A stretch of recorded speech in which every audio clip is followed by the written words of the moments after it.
Don't come to my house. Do you have any comment?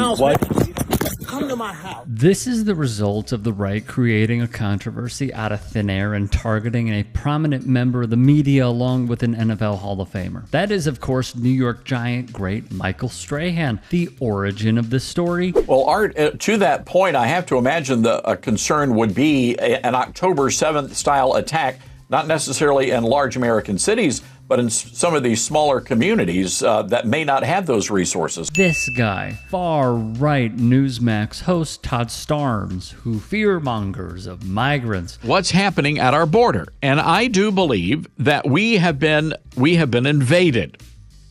That we have been invaded by a horde, a rampaging horde of illegal aliens. This has been a slow-moving invasion. But when you go back in time and when you look at what an invasion is, whether it's the Nazis invading France and Western Europe, I mean, whether the Muslims were invading a country back in the early years, it was an invasion. He made a similarity between undocumented immigrants and Nazis. Folks, we've got a responsibility to stand up to the Orwellian tactics of the leftist and defend liberty. Otherwise, the culture jihadist will conquer the nation.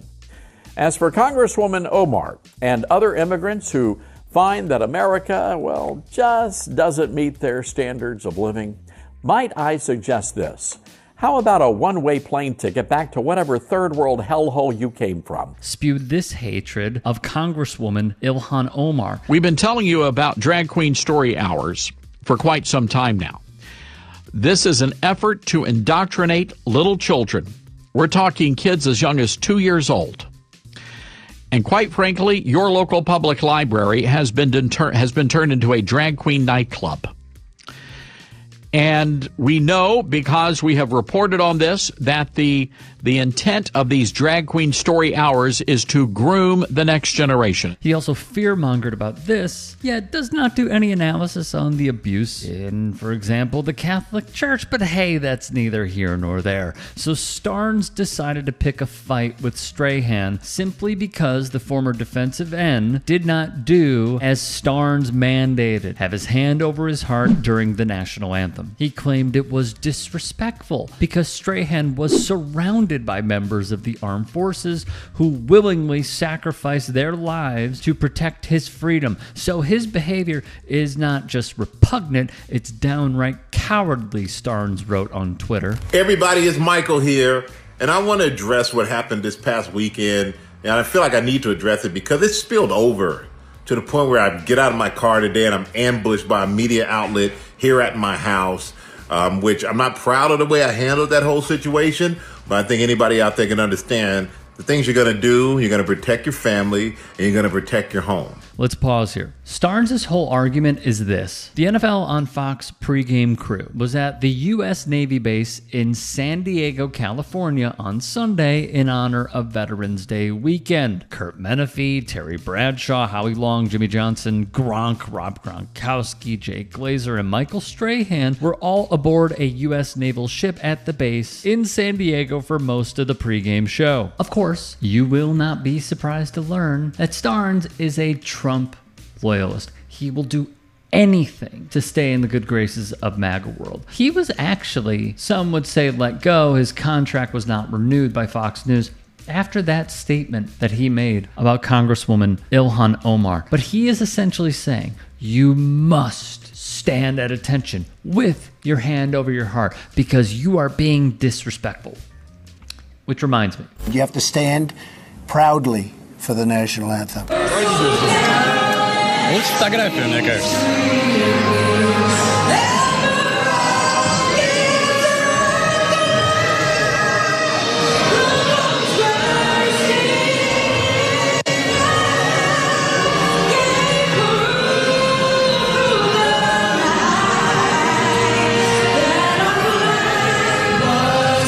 You're disrespecting our flag and you're disrespecting our country. No comment from Starnes on that one. Everyone thought he's protesting. He's making a statement, which is so far from the truth. I have nothing to protest. I have no statement to be made. The only statement that should be made and that I want to make is I love the military. I've always loved the military, and I will always love the military. I do so many programs to help veterans and soldiers. Strahan, meanwhile, would write on Instagram, "Thank you to all veterans and active service members who courageously risk their lives to protect us every day. Your selfless service is beyond measure. This is my hero. It is also my father, Major Gene W. Strahan, Sr. He served for 23 years in the Army and was a proud member of the 82nd Airborne Division. Just as I honor my father, I keep all of you in my thoughts each and every day, as we would not have the safety and freedoms we cherish without you. Thank you." The accompanying photo was of his father, Gene W. Strahan Sr. My brother, my sister, my cousins, they all served in the military. I'm a military brat.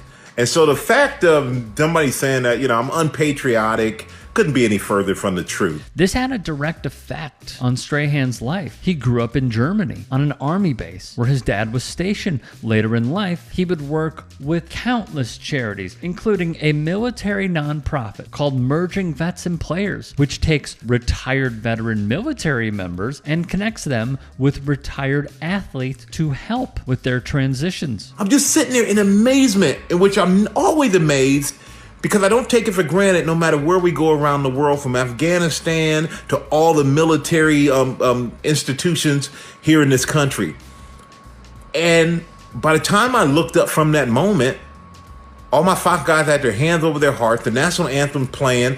I somewhat panicked, and I'm like, do I be the fool that puts his hand over his heart after? Or do I just stand here with my hand in front of me respectfully? Which that's what I did. That's what happened. And if that offended any of our military and veterans, I apologize to you, because that was never my intent. Co-host Jay Glazer would tweet in support, "Let me tell you this. I don't know if I have a friend who is more proud of his military roots than Michael. Growing up on an army base, constantly talking about what he learned from his dad, Major Gene Strahan, and how his time there shaped him. I heard it constantly, still do." Glazer would go on. "But also, with no fanfare, I personally saw him donate thousands of dollars of clothes to veterans, including many homeless veterans, as well as clothes for veterans to go on job interviews." Lastly, from Glazer, "I know these days people want to be angry fast, but maybe first, how is this for a novel idea? Ask him if he's protesting something. When you protest, you want people to know, don't you?" He was not just caught up in how beautiful the whole moment was during the anthem and did not think about it. Ask the dude before forming an angry mob, but also maybe find out all he's done for our veterans over the years. The gesture itself, he's standing there with his hands crossed, not disrespectfully in any way. So I don't really understand, like, what if we're expecting everybody to, fall in line and do the exact same thing, and if they're not, standing at the position of attention with their hand on their heart, like they're in the military, or saluting like we do, or whatever that is, then they're being disrespectful, or they hate the military or something. Like, I just don't understand. I don't understand that. It feels like people are just reaching and they're just picking at something. Former Green Beret Nate Boyer came to Strahan's defense as well, calling out Starnes and the like. The point that is being missed over and over is this: Major Strahan's service to his country helped preserve our right, your right, my right, Michael Strahan's right to observe the playing of the national anthem in whatever manner we see fit, wrote Steve Buckley for The Athletic. I think what this boils down to is the right wanting everyone to fall in line with nationalism when we shouldn't. It is our rights that they want to take away. And if Starnes is going to get upset about Michael Strahan paying attention, standing at attention, being silent, respecting the anthem, facing the flag, doing everything that is right and holy in their world, except for having his hand over his heart, I just have to say, where were you when your leader did not do the same? Where were you when there are countless sports fans, countless, as I've said before, taking a dump during the national anthem, buying beer during the national anthem? Jerry Jones saying, hey, if you're on This team, when the anthem plays, you toe the line. Yet when the national anthem played, he was seen with his hat on. That's interesting, isn't it? Where were y'all? So this is my big problem with Elon's platform and why I have contemplated leaving for so long. It's because there are drummed up controversies and stuff that will go viral that shouldn't. They have, and this is the scandal that is not talked about, they have tweaked the algorithm to favor MAGA. The reason why Trump is kind of hinting towards not instituting a TikTok ban is because the algorithm also swung in their favor. It is about control at the end of the day. And that is the message that they continue preaching, even if they don't abide by their own set of standards.